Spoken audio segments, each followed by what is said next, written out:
Breaking news చూస్తున్నాం. టాలీవుడ్ మరోసారి ఉలిక్కి పడింది. సైబరాబాద్ పరిధిలో భారీగా డ్రగ్స్ దొరికాయి. ప్రముఖ హీరోయిన్ రకుల్ ప్రీత్ సింగ్ తమ్ముడిని పోలీసులు అదుపులోకి తీసుకున్నారు. 200 గ్రాములకు పైగా కొకైన్ ను పోలీసులు స్వాధీనం చేసుకున్నారు. 5 నైజీరియన్లను అరెస్టు చేశారు.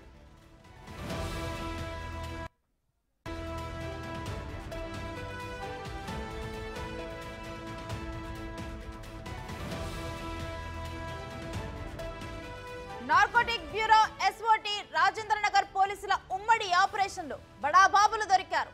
నైజీరియా నుంచి డ్రగ్స్ కొనుగోలు చేసిన 5 ప్రముఖులను కటకటాల్లో వేశారు.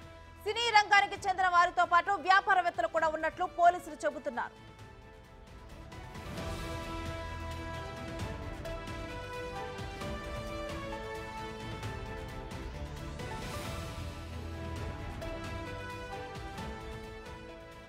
టాలీవుడ్ లో మరోసారి డ్రగ్స్ కలకలం రేగింది. అయితే భారీగా డ్రగ్స్ దొరకడం జరిగింది. సైబరాబాద్ పరిధిలో ప్రముఖ హీరోయిన్ రకుల్ ప్రీత్ సింగ్ తమ్ముడిని పోలీసులు అదుపులోకి తీసుకున్నారు. అయితే గతంలో కూడా రకుల్ ప్రీత్ సింగ్ పేరు డ్రగ్స్ విషయంలో వినిపించింది. తర్వాత క్లీన్ చిట్ వచ్చింది.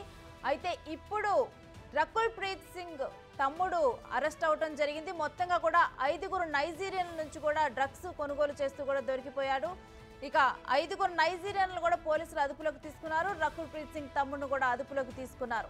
అయితే మొత్తంగా కూడా ఈ ఆపరేషన్ ఇటు సైబరాబాద్ పోలీసులు సమక్షంలో జరగటం జరిగింది. అయితే ఈ ఆపరేషన్ లో బడాబాబులు దొరికారు. నైజీరియన్ నుంచి డ్రగ్స్ కొనుగోలు చేస్తూ కూడా 5 ప్రముఖుల్ని కటకటాల్లో వేశారు. సినీ రంగానికి చెందిన వారితో పాటు వ్యాపారవేత్తలు కూడా ఉన్నట్లు పోలీసులు చెబుతున్నారు.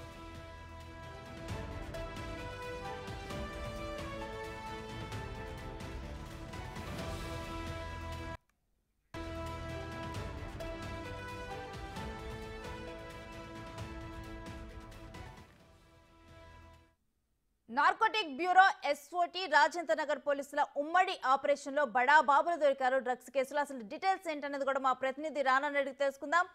రానా, ఎవరెవరిని అదుపులోకి తీసుకోవడం జరిగింది, అసలు టోటల్ డీటెయిల్స్ ఏంటి?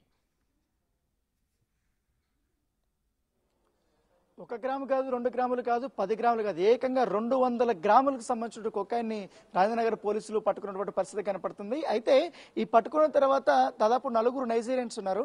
4 నైజీరియన్స్ ని క్వశ్చన్ చేసిన తర్వాత దీని వెనుకున్నటువంటి సినీ ప్రముఖులకు సంబంధించినటువంటి సంబంధాలు, అలాగే వ్యాపారవేత్తలకు సంబంధించినటువంటి సంబంధాలు కూడా వెలుగులోకి వచ్చినటువంటి నేపథ్యం కాబట్టి గత 2 రోజులకు ముందు ఈ యొక్క ఇన్సిడెంట్ జరిగింది. అప్పటి నుంచి కూడా ఎంక్వైరీ చేసినప్పుడు దీని వెనుకున్నటువంటి వ్యక్తులంతా కూడా విచారించిన తర్వాత ఇప్పుడు దాని గురించి పూర్తి వివరాలు అయితే పోలీసులు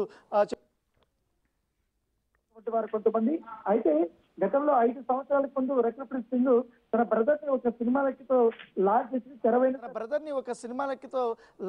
తెర వెనుక సినిమా అనే పేరుతో భారీ ఎత్తున కూడా లాంచ్ చేసింది. ఆ సినిమాలో అతను హీరోగా నటించాడు. తర్వాత నాగార్జున నటించినటువంటి నిన్నే పెళ్లాడుతో సినిమాని మళ్ళీ సరికొత్తగా కూడా తెరపైకి తీసుకురావాలనే ఉద్దేశంతో అదే టైటిల్ తో నిన్నే పెళ్లాడుతో అనేది కూడా తీశాడు. దాంతో ట్రైలర్ లాంచ్ కూడా హీరో నాగార్జునతో కూడా అతను లాంచ్ చేసినటువంటి నేపథ్యం అయితే కనపడుతుంది. సో రకుల్ ప్రీత్ సింగ్ బ్రదర్ కాబట్టి ఇండస్ట్రీలో ఉన్నటువంటి పెద్దలందరూ కూడా వచ్చారు ఆ రోజు. సో అప్పటి నుంచి కూడా అతనికి అందరితో కూడా మంచి పరిచయాలు ఉన్నట్టుగా తెలుస్తుంది. అయితే ఇప్పటికే వ్యాపారవేత్తలు కూడా ఈ యొక్క డ్రగ్స్ కేసులో ఉన్నట్టుగా మనకు సమాచారం. వారి పాత్ర ఎంత ఉందనే దానిపైన మరి కాసేపట్లో మనకు డీసీపీ పూర్తి వివరాలు అయితే అందించబోతున్నారు. అయితే ఎప్పటి నుంచి అమన్ ప్రీత్ సింగ్ ఈ డ్రగ్స్ వాడుతున్నాడు? ఎందుకంటే గతంలో కూడా అమన్ ప్రీత్ సింగ్ పేరు ప్రముఖంగా వచ్చినప్పటికీ కానీ అప్పుడు మాత్రం ఆ కేసులో అతను పెద్దగా నా ప్రమేయం లేదంటూ కూడా వివరణ ఇచ్చినప్పటి నేపథ్యంలో ఇప్పుడు ఏకంగా ఈ 200 గ్రాములకు సంబంధించిన కొకైన్ విషయంలో మాత్రం ఇప్పుడు తన పాత్ర అనేది చాలా ప్రముఖంగా ఉందనేసి కూడా ఇప్పటికే పోలీసులు చెప్తున్నటువంటి నేపథ్యం అయితే కనపడుతుంది. అతనితో దొరికినటువంటి మరికొంతమంది సినీ రంగానికి సంబంధించినటువంటి వ్యక్తులు ఎవరైతున్నారో వారి యొక్క లింకులు కూడా ఇప్పుడు పోలీసులు అయితే బయట పెట్టబోతున్నారు. పూర్తిగా ఏదైతే రాజేంద్రనగర్ పోలీస్ స్టేషన్ పరిధిలోనే ఈ యొక్క ఆపరేషన్ జరిగినట్టుగా వారు చెప్తున్నారు. నార్కోటిక్ బ్యూరో కానీ ఎస్ఓటి పోలీసులు కానీ వీళ్ళందరూ కూడా పక్కా సమాచారం అందుకొని అక్కడికి వెళ్ళి రెడీ హ్యాండెడ్గా పట్టుకున్నారు. ఈ నైజీరియన్స్ అన్ని రకాలుగా అన్ని కోణాల్లో కూడా వీరికి ఎవరిచ్చారు, ఎవరి కోసం మీరు హైదరాబాద్కి వచ్చి ఎవరికి సప్లై చేస్తున్నారు, రెగ్యులర్ మీ కస్టమర్స్ ఏంటి, వాళ్ళ కాల్ డీటెయిల్స్, వాళ్ళు ఎక్కడి నుంచి వచ్చారనే దానిపై ఫుల్ డీటెయిల్స్ తీసుకున్న తర్వాత ఒక్కొక్క పేర్లు అనేది బయటకు వచ్చాయి. మొదటగా ఈ బిజినెస్ మ్యాన్లకు సంబంధించినటువంటి వారిలో వాళ్ళ పేర్లు బయటకు వచ్చాయి. వారిని క్వశ్చన్ చేసిన తర్వాత ఈ యొక్క సినిమాకి సంబంధించినటువంటి లింకులు అనేది కూడా బయటపడినటువంటి నేపథ్యం అయితే కనపడుతుంది. అయితే ఇప్పుడు రకుల్ ప్రీత్ సింగ్ బ్రదర్ అమన్ ప్రీత్ సింగ్ ఎవరైతే ఉన్నారో డ్రగ్స్ కేసులో ఇరుక్కుపోయారని తెలిసిన తర్వాత ఒక్కసారిగా టాలీవుడ్ లో కొంతమంది పేరు కూడా బయటకు వస్తాయనేసి కూడా చెప్తున్నటువంటి నేపథ్యం